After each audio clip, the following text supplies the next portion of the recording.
Bon, alors aujourd'hui, on se retrouve après une longue pause de vidéos de manière générale, mais surtout de ce type de vidéo, pour un café club. Et aujourd'hui, ce ne sera pas Dostoïevski, ce sera Chuck Palahniuk, et du coup, plus précisément, Fight Club.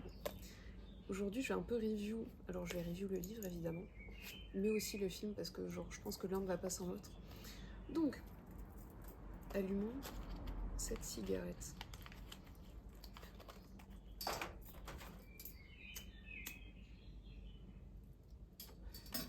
Du coup, moi pour le coup, j'avais commencé par voir Fight Club il y a quelques années pour la première fois. Et c'est un film qui m'a vraiment marqué de ouf. Genre, je pense qu'on peut même dire que c'est mon film préféré, honnêtement. Même tous les films de David Fincher, de manière générale, je les adore, mais Fight Club, ça m'avait vraiment marqué de ouf. Et ça faisait un moment que j'avais du coup le livre, en VO évidemment, comme d'habitude, et que je voulais le lire. Et jusqu'ici, je m'étais pas trop donné le temps de le faire. Genre, j'attendais un peu le bon moment, comme d'habitude. Et du coup, ce bon moment est arrivé récemment. Donc, j'ai lu ce livre et j'avais déjà des attentes assez hautes au vu du film, du coup, que j'avais adoré. Et mes attentes n'ont pas été déçues. Alors, ça m'étonnerait qu'il y ait des gens qui connaissent pas, mais du coup, pour ceux qui connaissent pas l'histoire, on suit un personnage principal qui est sans nom pendant tout le long du livre et du film. Il est sans nom. Et du coup, c'est un personnage un peu. Comment dire? C'est un homme d'une trentaine d'années qui vit sa vie d'homme d'une trentaine d'années dans une entreprise. Il a un poste de bureau, il a son petit appartement tout propre avec tous ses meubles qui viennent d'Ikea et sa vie toute, on va pas dire parfaite parce qu'il n'a pas l'air très heureux justement. On nous indique au début qu'il est devenu insomniaque et que la seule chose qui lui permet de dormir, c'est de pleurer. Sauf qu'il n'arrive plus à pleurer. Donc ce qu'il fait, c'est qu'il va commencer à se faire passer pour quelqu'un qui a des maladies et qui va du coup à des réunions. Vous savez, ce genre de réunions comme les alcooliques anonymes, mais il y en a beaucoup pour plein de maladies différentes. Du coup, il se rend à ce genre de réunions-là. Et c'est la seule chose qui lui permet de dormir, c'est de pleurer dans ces moments-là. Et après, du coup, de se sentir en fait écouté par les autres. Et, euh, et du coup, on a l'histoire qui est settle comme ça. Pendant un de ses voyages d'affaires, il rencontre un homme qui s'appelle Tyler Durden, qui est vraiment l'extrême opposé de lui, parce que lui c'est un mec qui est vraiment bien rangé, tout carré et tout ça. Tyler Durden, c'est vraiment le mec, justement dans le film ça se voit énormément à la différence de style vestimentaire. Et du coup c'est vraiment tout son opposé, c'est un mec qui est avenant, qui fait plein de choses dans sa vie, il a une vie vraiment très dérangée. Il travaille de nuit dans des restos, dans des hôtels, dans un cinéma. Et du coup, il y a toute cette aura que dégage Tyler qui fascine complètement le narrateur en fait. Et je vais boire mon café.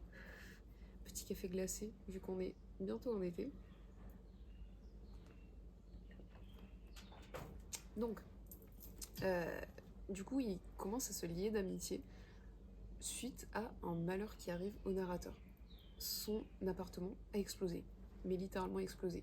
Comme j'ai dit, s'était rencontré dans un voyage d'affaires avec Tyler Durden et du coup Tyler lui avait laissé son numéro au cas où. Et justement, ce narrateur n'a vraiment pas d'amis. Il a aucune famille, aucun ami, enfin du moins de ce qu'on nous dit dans le film et dans le livre. Et du coup, il contacte Tyler en lui demandant s'il peut l'héberger. Donc il se retrouve pour boire un verre et tout ça. Il sort du bar et là Tyler fait une demande au narrateur. Il lui demande de le tabasser, mais littéralement de le tabasser. Donc, le narrateur est un peu interloqué, il est en mode qu'est-ce qui se passe et du coup, ça les mène à juste se taper sur la gueule pour aucune raison, genre vraiment juste par envie.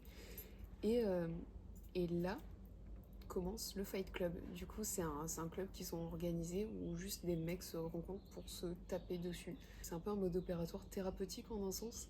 Et, euh, et du coup, bref, je vais pas raconter toute l'histoire parce que ce serait un peu dommage de spoil. Mais du coup, en comparaison entre le livre et le film, ce café,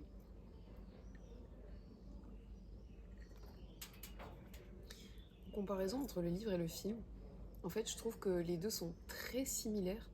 Genre, l'adaptation au film a été euh, tellement parfaite, tellement fidèle au livre de base, que vraiment, quand j'ai lu le livre, ça m'a choquée. J'avais vraiment l'impression de revoir le film, mais en mots. Chuck Palahniuk, il a vraiment un style d'écriture qui est très particulier. Surtout dans ce livre-là, j'avais déjà lu un autre livre de lui qui était très cool, mais dans ce livre-là, on est vraiment dans la tête du narrateur. Et il y a des passages où il parle d'une manière très...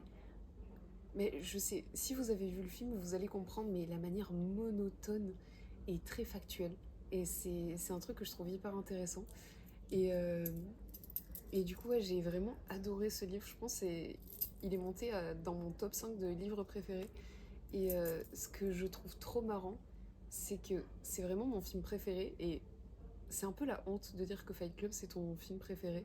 Parce que ça a un peu été réutilisé par les incels pour être là en mode... comment dire, un peu la glorification de la masculinité toxique, alors que c'est absolument pas le but de base. Euh, Déjà, l'auteur est gay, et ça, c'est un truc qui est hyper en contradiction avec les valeurs des incels, et ça me fait trop rire, parce que souvent, ils le savent pas.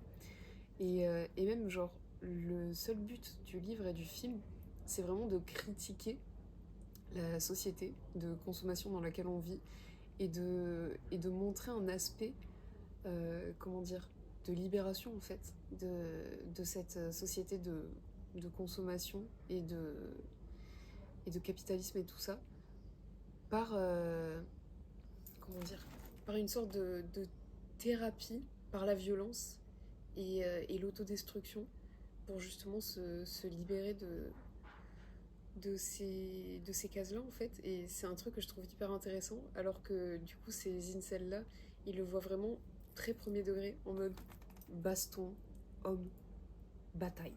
Et ça me fait trop trop rire, parce que genre vraiment ils voient pas plus loin que ça, alors que vraiment c'est une littérale critique de tout ce que ces hommes-là sont en fait finalement. Et c'est ça qui me fait trop trop rire. Et du coup, j'ai trouvé que ces critiques qui sont apportées ont été apportées d'une manière très subtile et hyper intéressante. Et justement, le fait de un peu jongler et d'être un peu sur la limite entre le premier degré et la critique, en fait, c'est ça qui rend le livre trop bien. Parce que du coup, tu te rends compte que tu peux vraiment bien capter le livre que si tu réfléchis. Parce que si tu réfléchis pas, évidemment que tu vas le prendre très premier degré, comme tous ces incels. Et ça, c'est très dommage. Et justement, quand tu as un minimum de réflexion, tu te rends compte que c'est de la littérale satire, en fait. Et c'est ça qui est trop, trop intéressant. Genre, quand je dis que c'est mon livre et mon film préféré, c'est peut-être pas mon livre préféré, mais c'est vraiment mon film préféré. Et vraiment, pour ce qui est du film, l'aspect esthétique est incroyable, comme tous les films de David Fincher. Et le choix des musiques sont trop bien. Il y a aussi souvent, j'ai pas envie de spoil, je sais pas si je spoil, je vais pas spoil, mais il y a des petits clins d'œil au gros plot twist de la fin qu'on voit dans le film et qui ont été aussi retranscrits dans le livre. Bon, je vais spoil en fait. Du coup, si vous voulez pas vous faire spoil, je mettrai un timestamp pour couper cette partie de la vidéo pour vous si vous voulez pas vous faire spoil. Et du coup, le fait que Tyler Durden, c'est le narrateur, en fait, c'est littéralement son autre personnalité. C'est traduit dans le film par des flashs de temps en temps où on voit Tyler Durden et il disparaît instantanément. Et dans le livre, c'est traduit par des petites phrases en mode Tyler le sait donc je le sais. Et c'est hyper subtil jusqu'à ce que du coup à la fin il y ait le plot twist et là tu te rends compte de ah c'est pour ça qu'il disait ça.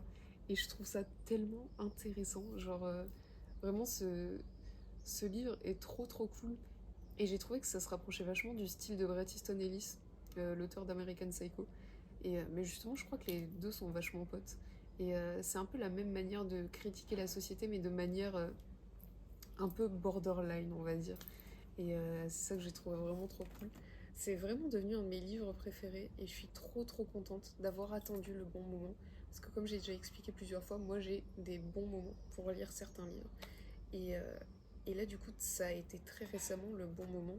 Et je suis tellement contente d'avoir attendu parce que j'ai vraiment pu l'apprécier dans tous ses aspects et à sa juste valeur. Donc ça, c'est vraiment trop cool. Je le recommande 1000 fois. Je lui ai mis 5 sur 5, bien évidemment, sur Goodreads. Sinon, c'est pas drôle. Et voilà. Je pense que ce sera tout pour ce petit café club. Je sais pas quand sera le prochain. Pour les vidéos, c'est pareil. Ces derniers temps, j'avais vraiment très peu de temps pour moi. Donc, j'essaie de pas me mettre la pression par rapport à ça parce que c'est censé rester genre vraiment juste du plaisir. Donc, je vous dis pas quand je reviens. Je sais pas. Advienne que pourra. Et en attendant, des gros bisous.